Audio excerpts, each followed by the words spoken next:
Welcome back again, rum lovers.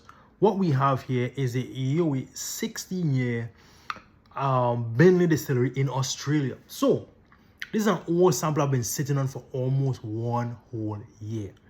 However, if you go on the website right now at Raising Glasses, they actually have a 17-year and 1% higher. So this is 68.3%. So what they have on the website now is 69.3%. So check it out on the raisingglasses.com website. This has been a hit. This was one of my favorites when I first tried it. I left some from Rashawn.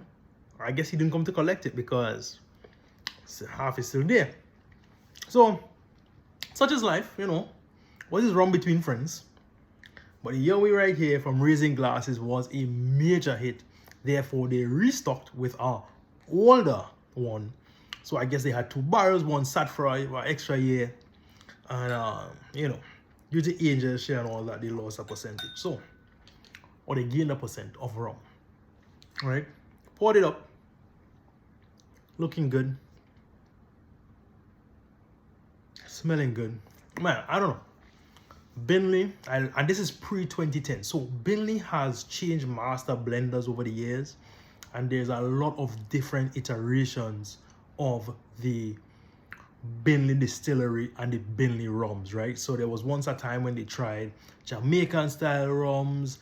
There's another time when they tried a different type of yeast, a different type of thing. Like, you know, Australia is a young, pretty much newly known rum region, right?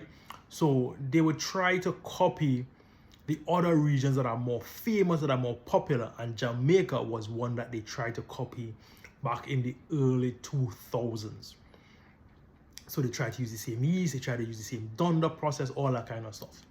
So this is a pre-2010s, which I think is when they had the Jamaican style, or they tried the Jamaican style, or maybe it's after. I think it might have been pre-2006 was the last one you could have gotten with that Jamaican style. So this might be the one step after the Jamaican style. I am not sure. Guys, write down in the comments which one it is.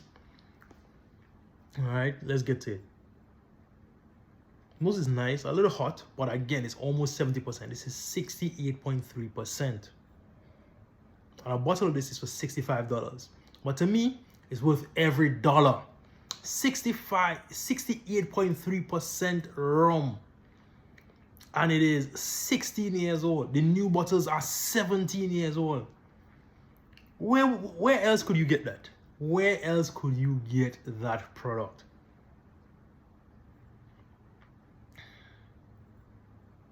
Hot on the nose, tight on the nose. Honestly, I think I'm gonna have to dilute this a little bit because already I'm struggling to get the flavor notes just on this nose. So hot, so tight.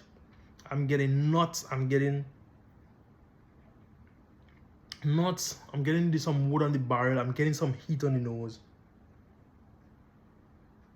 Some sweetness, but this is really tight. I'm really gonna have to add a few drops of water on this thing. I'm crying right about now. Let's get to the tasting. Then we're gonna add a few drops and redo this thing.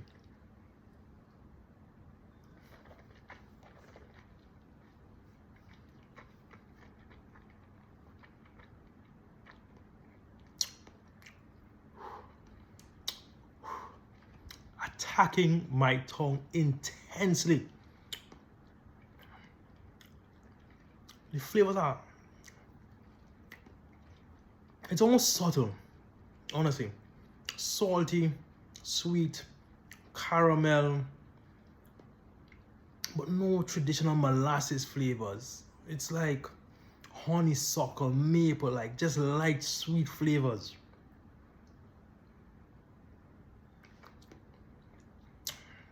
Salty. Oh man, I love Australian rums. Guys, I'm gonna add a few drops and get back to you, and hopefully I can get a lot more flavor. Guys, I literally just added just 4 drops of water on this because I really don't want to overpower it with water. I just dilute it down like crazy.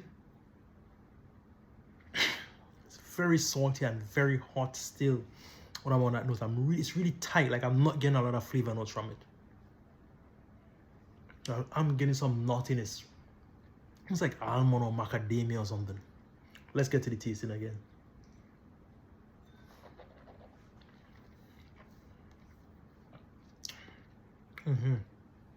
Salty, sweet. Start getting some molasses. Start getting some traditional rum notes. And that's the thing. Like, it really, like, I know I'm drinking rum, but it's really not getting so much rum notes. I'm just getting so much sweet, like caramel and just those light honey and maples and those type of things. I'm very light still. I feel like maybe I should really need to add a few more drops because it's so high at 68.3%. All right, guys, an extra 3 drops of water was added. I think I just messed up and said 63.8, but it's 68.3% alcohol. It almost wants to smell like a Trinidad in a way. Like, you know, those high proof Trinidad's that you could get. Not really high proof, but like if you try like the plantation Trinidad at the 49.1% and stuff like that, getting some of those type of notes. I think what people usually say is called like tonka bean. It's this weird tree nut thing, but it's nutty. It smells better now. It's less restrained, I think.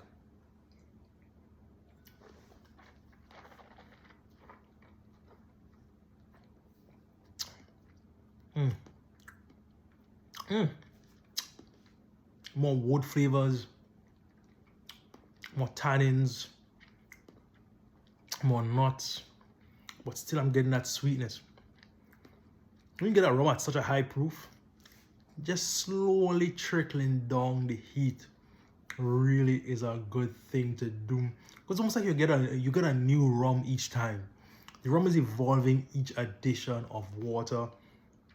And man, I still just love this rum. And at $65, I'm still gonna buy a bottle. Right, Rashawn, just add it up to the cart. Add it up to the cart. And see all the rums that we're gonna get from Raising Glasses. Guys, this is the end of this review. I still have a little bit in my glass, but this is probably my 5th review for the night, and I should stop. All right, so check me out. Like, comment, and subscribe to the channel. Follow the page. I'm always posting new content, always getting new samples. I have a homescape back there. I got some other Australians back there. I might just do a comparison. And guys, you might see the 200-year anniversary bitters from Angostura. I always got the rare stuff, so do not miss out on the next video. See you in the next one. Cheers.